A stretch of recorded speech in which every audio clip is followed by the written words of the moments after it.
Welcome to Vicky's channel. Today we will be making pink ripple Ogura cake. Before we start, just preheat the oven to 180 Celsius and then also boil a pot of water which we're gonna use for the water bath later. Then in this mixing bowl I have egg yolks and whole egg. Then just use a hand whisk to whisk everything together. After that, I'll be adding in the milk and oil together into the egg batter and continue whisking it. If you like, you can add vanilla essence, extract or any other flavoring that you like right now, and then just mix it well. After that, add in a pinch of salt and continue whisk the egg batter until it is well mixed. Once everything is well mixed, then I'll be adding in sifted flour. I'm using cake flour. If you don't have cake flour, you can actually Google it, the substitute or how to make a cake flour. Cake flour is actually a low protein flour, so you just need all-purpose flour. Take out a few tablespoons of it and then replace it with cornstarch. You can get the info by Googling if you don't have any cake flour. Other than cake flour, you can actually use superfine flour or any low protein flour that you have in your pantry. Then just use the hand whisk and lightly, gently mix it all well in, and do not over mix this. Once it's done, just set it aside and we'll move on to the egg whites.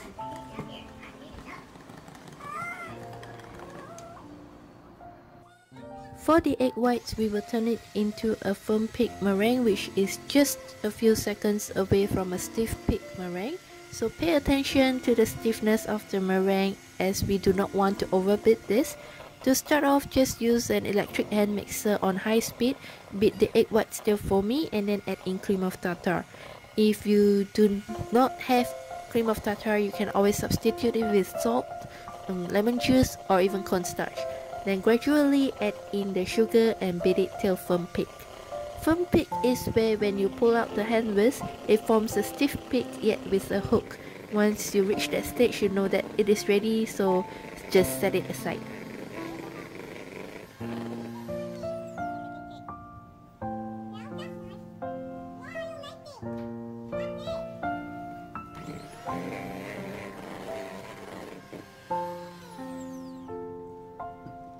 Now that we have the yellow batter and the meringue ready, we are gonna mix these two together by adding the meringue into the yellow batter in 3 additions and then fold it in gently until you do not see any streaks of meringue in the yellow batter.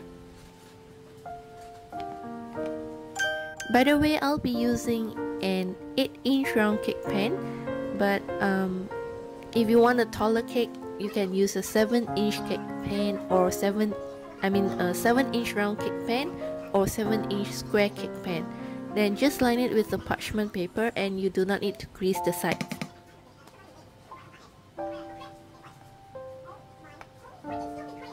I will have the full recipe listed down in the description box below, so you may refer to that. And if you haven't already subscribed to my channel, you can do so by clicking on the red subscribe button. And also turn on the notification so that you will not miss any new uploads from me.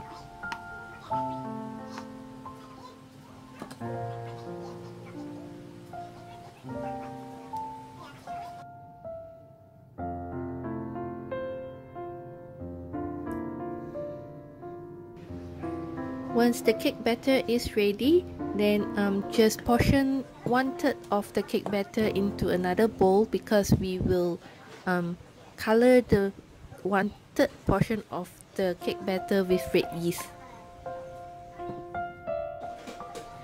This is a red yeast paste, which is actually made from 1 tablespoon of red yeast powder plus 1 tablespoon of warm water.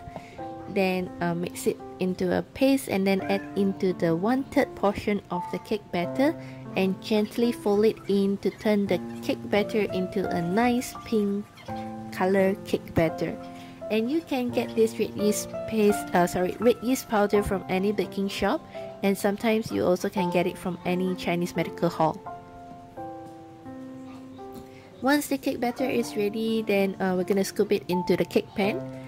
I'll be using an ice cream scoop. You can use spoon or ladder. For the big ice cream scoop, I'll be scooping in the yellow batter into the center of the cake pan, then using a small ice cream scoop to scoop the pink color batter onto the top of the yellow batter in the center of the pan. Then just repeat this until you fill up the pan. Then give it a tap on the table. Give the pan a hard tap on the table to remove any air bubbles, which is not shown on the video because somehow I missed it.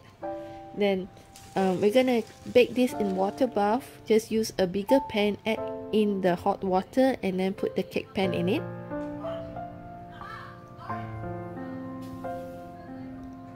I'll be baking this in the center rack, which is the second lowest rack. Yeah, the center one. Then I'll have my temperature that I use in the description box below. Then once done, then remove it from the oven and immediately remove the cake from the cake pan, else it will start to shrink. Be careful, the pan is hot. I'll be using this spatula to go around the cake. Then after that, I will use my non-stick cooking pan to remove just like this, flip it over into my non-stick cooking pan. Then after that, I will flip it over again into a cooling rack. Then let it cool down. Then once cool down, you can cut it, and that's it. Thank you for watching. Bye.